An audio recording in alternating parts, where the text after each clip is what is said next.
The title of your book, Sick of Doctors, A Prescription for Patient Empowerment. What do you mean by patient empowerment? Well, when a person is empowered, you feel that you have the knowledge, that you have the power yourself to make things the way you want them to be. So with patient empowerment, it means you take responsibility and you do what you need to do so that you are getting a better relationship, better health care, better health. What makes this book different than the other books out there that talk about how to be a better patient? Well, the biggest difference is that it's written by a patient.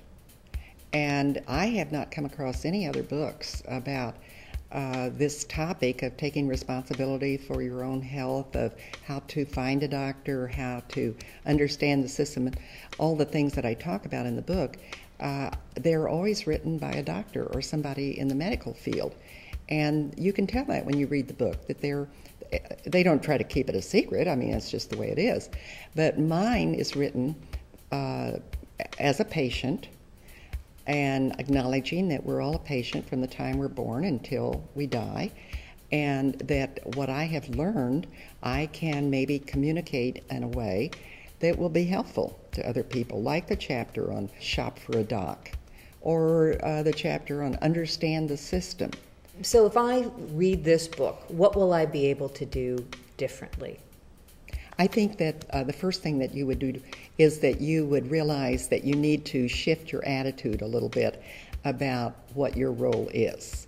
That you need to shift away from being the victim/patient to being the informed consumer who has a partnership with the physician. That is a huge shift. That isn't something that people are going to just find real easy to do. They're going to have to kind of feel their way along. But I think that it is my responsibility as a patient to keep my records, to be able to communicate to the doctor of what's wrong with me, know that I need to do what the doctor says. For instance, if they say, I want to see you every 6 months, and they haven't set up an appointment, you make a note and go in 6 months. So those are all things that a former patient, now informed consumer, would do for themselves.